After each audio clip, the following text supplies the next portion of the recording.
नमस्कार श्रोतागणों। हिंदू धर्म के 16 वृत्तांत अथवा कहानियों के भाग 9 में आपका हृदय से स्वागत है। श्रोतागणों, आज हम राजा पृथु के बारे में चर्चा करेंगे।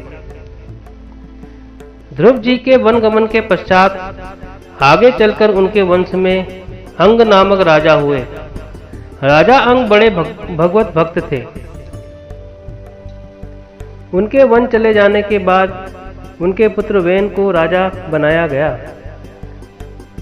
वेन अत्यंत दुष्ट प्रकृति का था। उसने दान धर्म हवन सब बंद करा दिए। महात्माओं ने समझाया तो उनसे भी झगड़ गया। तब महात्माओं ने हुंकार भरी और वेन भस्म हो गया।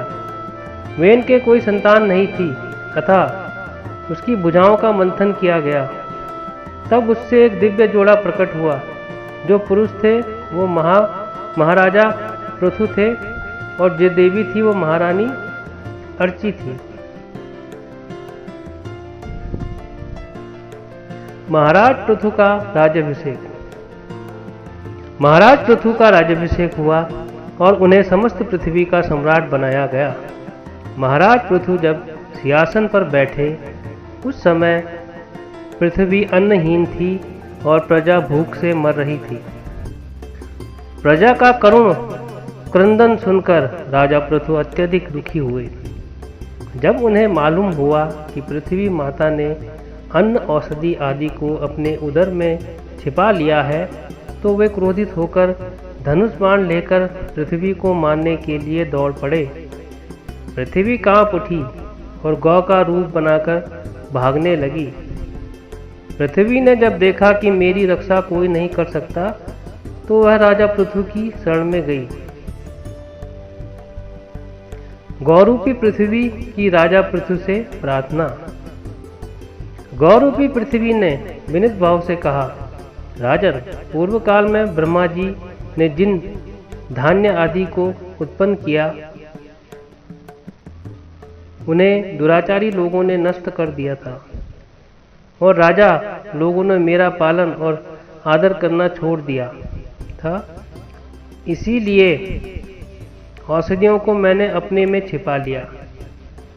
यदि आपको अन्न की आवश्यकता है तो मुझे समतल कीजिए, जिससे इंद्र का बरसाया जल वर्षा ऋतु के बाद भी मेरे ऊपर सर्वत्र बना रहे और मेरे लिए योग्य बछड़ा, दोहन पात्र और धोने वाले की व्यवस्था कीजिए। तब मैं औषधि और अन्न प्राप्त मात्रा में दूंगी। राजा पृथु ने पृथ्वी के प्रति पुत्री के समान स्नेह रखकर इन सब की पूर्ति की। धनुष की नोक से पर्वतों को फाड़कर इस सारे भूमंडल को समतल कर दिया। फिर इस समतल भूमि में प्रजा के लिए यथा योग्य निवास स्थानों का विभाग, अनेक गांव कस्बे, नगर पशुओं के रहने के स्थान, सैनिक छावनियां, किसानों गांव आदि बसाए।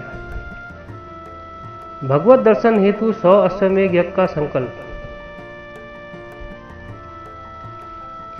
राजा पृथु पहले ऐसे राजा थे जिन्होंने पृथ्वी को व्यवस्थित किया।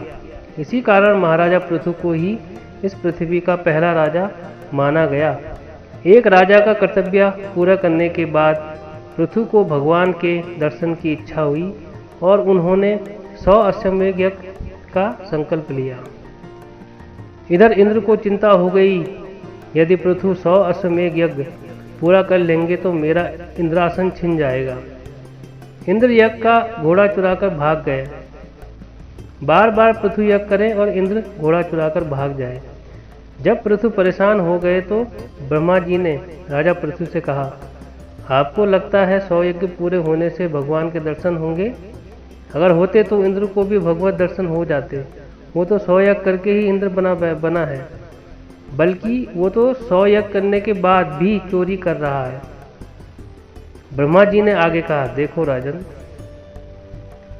भगवान प्रेम से मिलते हैं। 100 यज्ञ करो या 1000 यज्ञ करो, जब तक प्रेम नहीं होगा भगवान नहीं मिलते। महाराजा पृथु को बात समझ में आई। उन्होंने अंतिम यज्ञ का संकल्प बीच में ही छोड़ दिया। महाराज पृथु को भगवत दर्शन। एक महापुरुष ब्रह्मा जी की आज्ञा पालन करने का फल ये हुआ कि जैसे ही पृथु ने संकल्प छोड़ा, थोड़ी देर में ही राजा पृथु ने देखा कि शंख, चक्र, गदा और पुष्प लिए हुए भगवान नारायण इंद्र के साथ यज्ञशाला में प्रकट हो जाते हैं। इसीलिए कहा जाता है भगवान साधना से नहीं, कृपा से मिलते हैं। भगवान प्रकट हो गए। राजा पृथु ने भगवान का पूजन किया।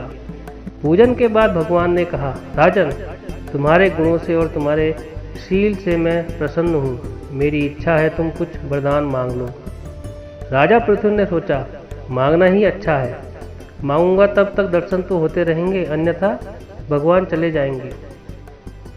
पृथु कहते हैं, भगवान, एक वरदान इस लोक के लिए दीजिए और एक वरदान वैकुंठ के लिए दे दीजिए।